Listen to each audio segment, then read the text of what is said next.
അതിരുകളില്ലാതെ പരന്നുകിടന്ന നെൽപ്പാടങ്ങളിൽ പകലന്തിയോളം പണിയെടുക്കുന്ന പറയരും പുലയരും ചോവരും ചേറിലും ചളിയിലും പുതഞ്ഞ് കുടിലെത്തുമ്പോഴേക്കും സൂര്യൻ താഴ്ന്നു കാണും. കൂലിനെല്ല് വറുത്തുകുത്തി അരിയാക്കി കഞ്ഞിവെച്ച് കുഞ്ഞുങ്ങളെ ഊട്ടുമ്പോഴേക്കും പാതിരാവ് പിന്നിടും. എല്ലാം സഹിച്ചു ജീവിക്കേണ്ടി വന്നു ജന്മിമാരുടെ അടിമകൾക്ക്.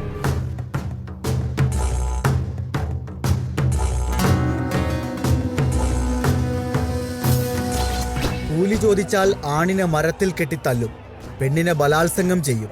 പട്ടിണി കിടന്നും രോഗം വന്നും കുടിയാന്മാരുടെ കുടിലുകളിൽ കുഞ്ഞുങ്ങൾ മരിച്ചു വീണ ആ കാലത്താണ് 1923 പുന്നപ്രയിലെ വെന്തലത്തറ വീട്ടിൽ ശങ്കരൻ്റെയും അക്കമ്മയുടെയും മകനായി വേലിക്കകത്ത് ശങ്കരൻ അച്യുതാനന്ദൻ ജനിക്കുന്നത്.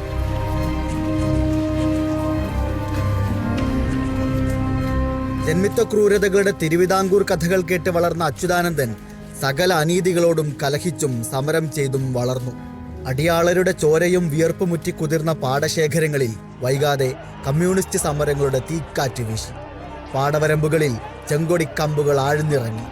ആ സമരങ്ങൾക്കൊപ്പം വളർന്ന VS അച്യുതാനന്ദൻ കേരളത്തിലെ കമ്മ്യൂണിസ്റ്റ് പാർട്ടിയുടെ ഏറ്റവും വലിയ നേതാവായി.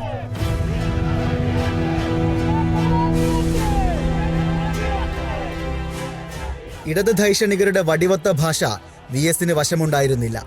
അയാളെന്നും തൊഴിലാളികളുടെ വിയർപ്പിന്റെ ഭാഷയിൽ സംസാരിച്ചു. സമരങ്ങളിൽ നിന്ന് അയാൾ മാർക്സിനെയും ലെനിനെയും പഠിച്ചു.